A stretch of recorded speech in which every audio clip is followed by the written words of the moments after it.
காதருந்த ஊசி, வாளருந்த பட்டம், ஆணி இல்லாத பம்பரம். அதோட இந்த 1,50,000 பேரு பெத்த பேரு செங்கோட்டையன்னு. பக்கத்து வீட்டுக்காரனுக்கு கூட தெரியாது. இந்த 4 பேரும் நேத்து ஒரே கார்ல ஏறி தங்களுடைய அரசியல் இறுதி பயணத்துல அவங்க கலந்துருக்கிறாங்க. அவங்களால அதிமுகவுக்கு ஒரு இன்ச் அளவு கூட எந்த பாதிப்பும் இருக்காது. கடந்த முறை 3 வருஷமா இந்த கட்சியை பால்படுத்தி இந்த கட்சியை நாசப்படுத்திட்டு இருக்கிற பன்னீர்செல்வம், அந்த பழைய வேலைக்காரம்மா சசிகலா, இந்த தினகரன் அப்படிங்கிற துடை தெரியப்பட வேண்டிய ஒரு நோய் இந்த 3 பேரும் பண்ணாங்களே. ஒரே ஒரு கிளை செயலாளர் யாராவது, ஏன்னா எடப்பாடி பழனிசாமி தகன்னு மின்ற சினிமா நடிகனா இல்ல, எடப்பாடி பழனிசாமி ஒருத்தருக்கு மாசம் ஏதாவது காசு கொடுத்து எல்லாத்தையும் வச்சுட்டு இருக்கிற ஒரு கிளைக்கழக நிர்வாகி உங்க பக்கம் இழுக்க முடிஞ்சுதா? நான் உண்மையாலுமே தினகரன் எல்லாம் என்னதான் இருந்தாலும் ஒரு அதிமுகவோட விசுவாசி, அம்மாவோட விசுவாசி நினைச்சேன். திமுகவோட 3ஆம் தர பி டீம். இவங்க பி டீம் இல்ல, திமுகவுடைய அந்த ஆள் பாஷையில சொல்றதுன்னா ஸ்லீப்பர் செல்லுங்க இவனுங்க. அண்டர்லைன் பண்ணிக்கங்க. பனையூர்ல அந்த விஜய் போட்டு வச்சுக்கிறான் பாருங்க செக்யூரிட்டி, அந்த செக்யூரிட்டி கூட உங்களை துரத்தி அடிப்பான். இதுங்களா வண்டிகள் என்னது ஒரு நாள் செய்தி. நேற்று எல்லா டிவிலையும் 7-9 உட்காந்து பரபரப்பா விவாதிச்சாங்க. இன்னைக்கு காலையில பேப்பர்ல வந்தது. இதை தாண்டி நாளைக்கு பாருங்க, இந்த பன்னீர்செல்வம் இப்ப என்ன ஆகி போச்சுன்னா அதோட நிலைமை தான் இருப்ப காமிச்சு நாளைக்கு திடீர்னு போய் ரஜினிகாந்த் வீட்டுல போய் நிற்பாரு. அதுக்கு அடுத்த நாள் போய் இவரை மரியாதை நிமித்தமாக சந்திச்சேன் முதலமைச்சர் ஸ்டாலின் அப்படின்னு. அவருடைய மனநிலை சரியா இருக்குதான்னு எனக்கு சந்தேகம். இந்த முட்டிக்காலு முழங்காலு போய் அரசியல் முகவரியிலிருந்து பக்கத்து வீட்டுக்காரன் கூட யாருன்னு கேட்கிற அளவுக்கு மிக பிரபலமான பன்னீர்செல்வம், தினகரன், இந்த சசிகலா, இப்ப இந்த புதுசா சேர்ந்துக்கிற சென்ஸ்ங்கிற செங்கோட்டைங்கிற ஒரு ஓட்ட துப்பாக்கி, ஓட்டம் பரிசுல குண்டில்லாத துப்பாக்கி போய் விஜய் வீட்டுக்கு முன்னாடி பனையூருக்கு முன்னாடி இருக்கிற அந்த கேட்டுக்கு முன்னாடி செல்ஃபி எடுத்துட்டு வாங்க பார்க்கலாம். டாஸ்மார்க்ல புடிச்சு சாவர டாஸ்மார்க்லயும் கொல்ல, மனுஷன் சாப்பிடுற நெல்லுலையும் கொல்ல, எதுல விட்டு வச்சிருக்கானுங்க. போனதுக்கு வாயில வாக்கரிசி போடுவாங்க, அந்த வாக்கரிசியை நோண்டி திம்பாங்கன்னு யாரையாவது ஒருத்தர் உண்மைப்படுத்துறதுக்கு சொல்லுவாங்க. அந்த மாதிரி எதில தொட்டாலும் ஊழல். ஊழல் இல்லாத துறை என்ன? கீழ்மட்டத்தில இருந்து ராஜகுடும்பம் வரைக்கும் எல்லாம் ஊழல். கருணாநிதி திமுகவை பிஞ்சிய சாதனை படைத்த மு.க. ஸ்டாலின் அப்படின்னு ஊழல் அப்படிங்கிறதுக்கு வேணா நீங்க டிக்ஷனரியில ஆக்ஸ்போர்ட்ல போடலாம்.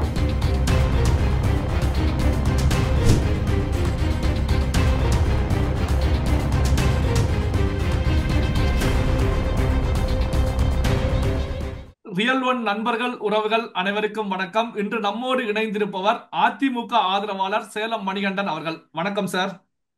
வணக்கம் நெல்லை சிவா. ரியல் ஒன் நேயர்களுக்கு என்னுடைய வணக்கம். இப்போ தேவர் குரு பூஜையில எடப்பாடி பழனிசாமிக்கு எதிராக இருக்கக்கூடிய OPS, TTV Dhinakaran, Sengottaiyan and Sasikala எல்லாருமே சந்திச்சிருக்காங்க. அதுல குறிப்பாக செங்கோட்டையன், டிடிவி தினகரன், ஓபிஎஸ் பொறுத்த வரைக்கும் ஒரே அணியாக செய்தியாளர்கள் மத்தியிலையும் பேட்டி கொடுத்திருந்தாங்க. எடப்பாடி பழனிசாமி அவர்களை பொறுத்த வரைக்கும் இது திமுக பி டீம் அப்படின்னு சொல்லி விமர்சனங்களை முன் வச்சாங்க.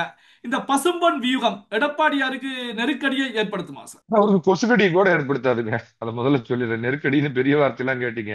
ஒரு இன்ஸ்டிடியூஷன், ஏடிஎம்கேங்கிற ஒரு இன்ஸ்டிடியூஷன் எடப்பாடி பழனிசாமி பின்னாடி இருக்குதுங்க. கட்சியின் தேர்ந்தெடுக்கப்பட்ட கிளை செயலாளர்கள், மாவட்ட செயலாளர்கள், தேர்ந்தெடுக்கப்பட்ட சட்டமன்ற உறுப்பினர்கள், நியமிக்கப்பட்ட மேல் சபை பாராளுமன்ற உறுப்பினர்கள்னு ஒட்டு மொத்த கட்சியும் 1.5 கோடி பேரும். நான் ஒரே ஒரு இது கேட்கிறேன். 3 வருஷமா இந்த கட்சியை பால்படுத்தி இந்த கட்சியை நாசப்படுத்திட்டு இருக்கிற பன்னீர்செல்வம், அந்த பழைய வேலைக்காரம்மா சசிகலா, இந்த தினகரன் அப்படிங்கிற துடை தெரியப்பட வேண்டிய ஒரு நோய் இந்த 3 பேரும் பண்ணாங்களே. ஒரே ஒரு கிளை செயலாளர் யாராவது, ஏன்னா எடப்பாடி பழனிசாமி தகன்னு மின்ற சினிமா நடிகனா இல்ல, எடப்பாடி பழனிசாமி ஒருத்தருக்கு மாசம் ஏதாவது காசு கொடுத்து எல்லாத்தையும் வச்சுட்டு இருக்கிற ஒரு கிளைக்கழக நிர்வாகி உங்க பக்கம் இழுக்க முடிஞ்சுதா? நான் உண்மையாலுமே தினகரன் எல்லாம் என்னதான் இருந்தாலும் ஒரு அதிமுகவோட விசுவாசி, அம்மாவோட விசுவாசி நினைச்சேன். திமுகவோட 3ஆம் தர பி டீம். இவங்க பி டீம் இல்ல, திமுகவுடைய அந்த ஆள் பாஷையில சொல்றதுன்னா ஸ்லீப்பர் செல்லுங்க இவனுங்க. நான் ஒண்ணு கேட்கறேங்க. ரோசி டீ கடைன்னு வச்சு சாதாரண டீ கடையில் டீ ஆத்திட்டு இருந்த உனக்கு தமிழகத்தின் முதலமைச்சருங்கிற பதவி 3 முறை தேடி இன்னைக்கு யாருக்குமே தெரியாத உன்னோட பேர் பன்னீர்செல்வம்னு மாத்தி வச்சுக்கிட்டு இன்னைக்கு தமிழகம் முழுக்க தெரிஞ்சு இன்னைக்கு உலக கோடீஸ்வரர்கள திமுகவுக்கு அடுத்த கோடீஸ்வரனா இருக்கிற பன்னீர்செல்வம், கொஞ்சமாவது இந்த அம்மாவோட விசுவாசம் மனசுல இருந்திருந்தா புதர்ல போய் ஒளிஞ்சிட்டு 3 முறை மு.க. ஸ்டாலின் அறிவாலயத்துல போய் பார்த்திருப்பியா? எந்த அதிமுக காரனாவது இந்த வேலையை செய்வானா? இந்த ராஜா வேஷம் கலைஞ்சு போச்சு டும் டும் டும் டும், நீல சாயம் வெளுத்து போச்சு டும் டும் டும்னு சொல்லுவாங்களே, உன் வேஷம் அன்றே கலைந்ததா? இது மட்டுமா? 3 வருடத்துக்கு முன்னாடி போய் உன் மகனை கொண்டு போய் விட்டு மு.க. ஸ்டாலினை பார்க்க வச்சு திமுக சிறப்பான முறையில் ஆட்சி செய்துனா அதிமுக கட்சி இருக்கியா? புரட்சி தலைவர் எதுக்கு இந்த கட்சி ஆரம்பிச்சார்? ஒரு வரலாற்று ஒரு இதை உங்களுக்கு சொல்றேன் சிவா. சொல்லுங்க. மரியாதைக்குரிய புரட்சி தலைவர் அவருடைய மனைவி திருமதி ஜானகி ராமச்சந்திரன் அவங்க பாத்தீங்கன்னா, போகாத இடம் வைக்காத இடம்னு அன்னைக்கு 89ல தலைவர் இறந்ததுக்கு அப்புறம் அவரு இடைக்கால முதலமைச்சர் ஆனப்ப ஆதரவு வேண்டி தன் ஆட்சிக்கு ஆதரவு வழங்குமாறு அறிவாலயத்துல போய் கருணாநிதி கிட்ட போய் கேட்டாங்க. அன்னைக்கே அதிமுக காரன் குதிச்சு போனான்.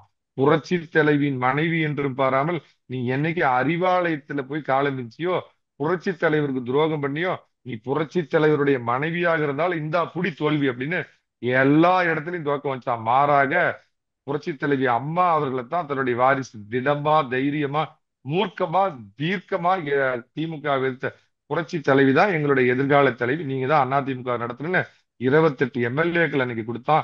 அந்த 28 பேர் ஜெயிச்சதுல இன்றைய முதலமைச்சர் திரு எடப்பாடி பழனிசாமி ஒரு ஆள் அப்படிங்கறத நான் உங்களுக்கு நினைவுறுத்த விரும்புறேன். அதனால இந்த துரோகி, அதே மாதிரி அந்த பச்சை துரோகி இந்த பன்னீர்செல்வம் அம்மாவால் தூக்கி எறியப்பட்டு கட்சியிலிருந்து தூக்கி எறியப்பட்ட அந்த துரோகி பாத்தீங்கன்னா ஏதோ அந்த உணர்வோடு இருப்பாருன்னு பாத்தீங்கன்னா, அவர் சொல்றாரு அரசாங்கத்தின் மீது இந்த துன்பியல் சம்பவம் தமிழ்நாடு என்னுடைய ஜாலியன் வாலாபாக் கரூர் துன்பியல் சம்பவம் நான் குறிப்பிடுவேன். அந்த துன்பியல் சம்பவம் ஆட்சி மேல எந்த தவறுமே இல்லையா, ஆட்சியாளர் மேல எந்த தவறுமே இல்லையா? மானம் வெக்கம் இல்ல உனக்கு? நான் யாருக்கும் ஜாலரா அடிக்காதவன். 41 பேர் அநியாயமா செத்து போனதுக்கு முழு முதற் காரணம் ஜோசப் விஜய், அதற்கு இணையான காரணம் ஜோசப் ஸ்டாலின். இந்த 2 பேரும் இவங்களால தான் இந்த 41 பேரோட உயிர் அநியாயமா போச்சு.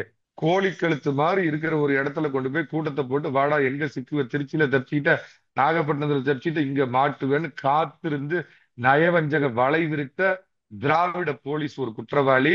தன்னை ஏதோ புரட்சி தலைவர் எம்ஜிஆர் மாதிரி ஒரு 7 மணி நேரம் 8 மணி நேரம் லேட்டா போனா தான் நம்ம கெத்து காட்ட முடியும்னு இந்த அரசியல் இந்த அரைவேக்காடு விஜய், இந்த 2 பேர் தான் அந்த 41 பேருடைய மரணத்துக்கு காரணம். அப்படிங்கிறப்ப இந்த அரசாங்கம் ஒண்ணுமே இது மேல தவறு இல்லை அப்படின்னு முழு பூசணிக்காய சோத்துல மறிச்சு அரசியல் அனாதை. நான் நேற்று ஒரு டிவியில பேசுறப்ப குறிப்பிட்டேன். ஏற்கனவே தமிழக அரசியல் முகவரி இல்லாத 3 அரசியல் அனாதைகள் சுத்திக்கிட்டு இருந்தாங்க. காதருந்த ஊசி, வாளருந்த பட்டம், ஆணி இல்லாத பம்பரம், அதோட இந்த 1.5 முழம் பேர் பெத்த பேர் செங்கோட்டையன்னு பக்கத்து வீட்டுக்காரனுக்கு கூட தெரியாது. இந்த 4 பேரும் நேற்று ஒரே கார்ல ஏறி தங்களுடைய அரசியல் இறுதி பயணத்துல அவங்க கலந்துருக்கிறாங்க.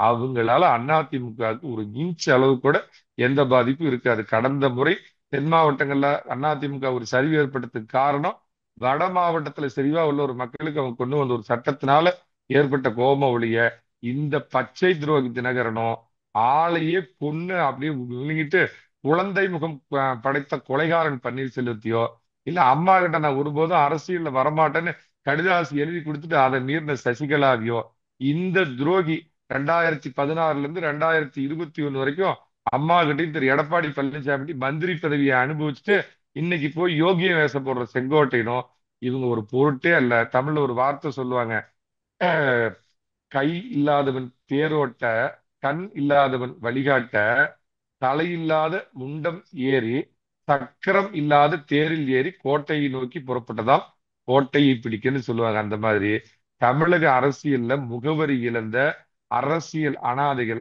அம்மா அன்னைக்கு ஒரு காலத்துல சொன்ன மாதிரி தலையில் இருந்து விழுந்த டேஷ் டேஷ் இந்த 4 பேரும். இப்போ இந்த மும்மூர்த்திகளை பொறுத்த வரைக்கும், இந்த 3 பேரை பொறுத்த வரைக்கும் மும்மூர்த்திகளாக அங்க விஜய் அவர்களை சந்திக்க போறாங்க அப்படிங்கிற ஒரு டாக் போய்கிட்டு இருக்கே சார். விஜய் அவர்கள் கூட இந்த டிடிவி தினகரன், செங்கோட்டையன், ஓபிஎஸ் இணைந்தால் அதிமுகவுக்கு ஒரு சங்கடம் ஏற்படுவதற்கான சூழல் உருவாகும்ல சார்? பனையூர்ல இருக்கிற அந்த பெரிய ஆள் உயர கேட்ல இருக்கிற செக்யூரிட்டி கூட இவங்களை பார்க்க மாட்டான். நான் வேணா நீங்க உங்களுக்கு சேலஞ்சா உங்க டிவில you take it my word underline பண்ணிக்கங்க. பனையூர்ல அந்த விஜய் போட்டு வச்சுக்கிறான் பாருங்க செக்யூரிட்டி, அந்த செக்யூரிட்டி கூட இவங்களை துரத்தி அடிப்பான். இதுங்களா வண்டிகள் இப்ப என்ன ஒரு நாள் செய்தி நேற்று எல்லா டிவிலையும் 7 to 9 உட்காந்து பரபரப்பா விவாதிச்சாங்க. இன்னைக்கு காலையில பேப்பர்ல வந்தது.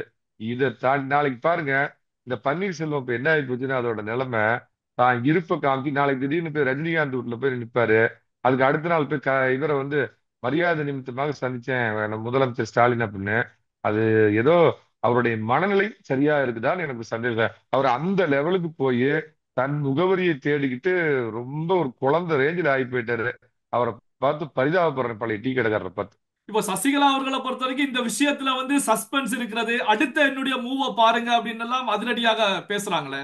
அப்போ சசிகலாவுடைய மூவ் எப்படி இருக்கும், எப்படி புரிந்து கொள்வது? இந்த பஸ் ஸ்டாண்ட்ல எல்லாம் ஏதாவது நீங்க விழுப்புரம் பக்கம் அங்கெல்லாம் போனீங்கன்னா ஒரு கூடையை வச்சு கீரிக்கும் பாபுக்கும் சண்டை விடுவேன் பாரு பாரு காலையில இருந்து சொல்லிட்டு இருப்பான். அந்த மாதிரி அந்த ஒரு ஆள் என்னன்னா அதிமுக எங்க ஸ்லீப்பர் செல் இருக்கிறாங்க. எங்க ஸ்லீப்பர் செல் இருந்தது? அந்த மாதிரி அந்த அம்மா வாரம் முழுக்க வீட்டுல படுத்து தூங்கும்.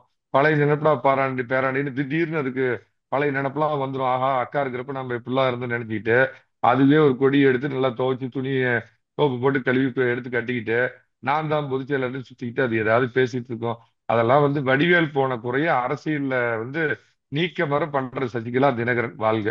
நல்ல ஒரு காமெடியா இருக்கு. ஏன்னா இன்னும் போக போக அரசியல் சூடு பிடிக்கிறப்ப நான் அவங்களை கேட்கிறேன், தினகரன் விட்டு கேட்டு பக்கம் போய் நின்று ஒரு செல்ஃபி எடுங்கயா பார்க்கலாம் 4 பேர். முதல்ல இந்த முட்டிக்காலு முழங்காலு போய் அரசியல்ல முகவரியில இருந்து பக்கத்து வீட்டுக்காரன் கூட யாருன்னு கேட்கிற அளவுக்கு மிக பிரபலமான பன்னீர்செல்வம், தினகரன், இந்த சசிகலா, இப்ப இந்த புதுசா சேர்ந்துக்கிற சென்ஸ்ங்கிற செங்கோட்டைங்கிற ஒரு ஓட்ட துப்பாக்கி, ஓட்டர் பரிசுல உண்டில்லாத துப்பாக்கி போய் விஜய் வீட்டுக்கு முன்னாடி பனையூருக்கு முன்னாடி இருக்கிற அந்த கேட்டுக்கு முன்னாடி செல்ஃபி எடுத்துட்டு வாங்கயா பார்க்கலாம் முதல்ல.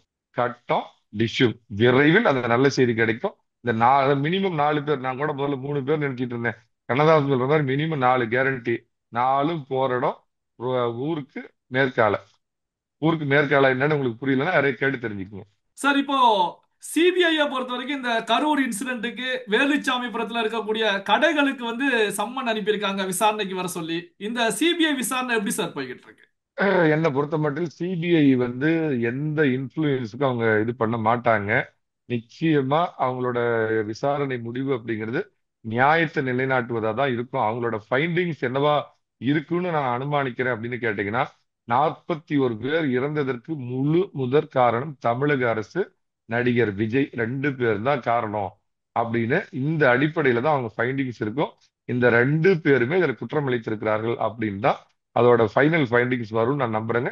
நிச்சயமா நீதி கிடைக்கும் நம்புறேன். இப்போ சற்று முன் பாத்தீங்கன்னா அன்புமணி ராமதாஸ் அவர்களை பொறுத்த வரைக்கும் இந்த நெல் கொள்முதல் செய்து லாரிகள்ல எடுத்து கொண்டு சென்றதுல 3 லாரி நிறுவனங்கள் மூலமாக சுமார் 165 கோடி ரூபாய் முறைகேடு நடைபெற்றிருக்கிறது. இதற்கு சிபிஐ விசாரணை வேண்டும் அப்படின்னு சொல்லி தகவல்களை முன் வச்சிருக்காங்க. இதை எப்படி பாக்குறீங்க? டாஸ்மார்க்க குடிச்சு சாவர டாஸ்மார்க்லயும் கொல்ல, மனுஷன் சாப்பிடுற நெல்லுலயும் கொல்ல, எதுல விட்டு வச்சிருக்கானுங்க.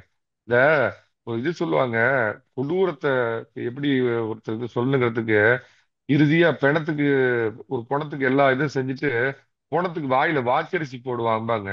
அந்த வாக்கரிசியை நோண்டி திம்பாங்கன்னு யாரையாவது ஒருத்தர் உண்மைப்படுத்துறதுக்கு சொல்லுவாங்க. அந்த மாதிரி எதில தொட்டாலும் ஊழல்.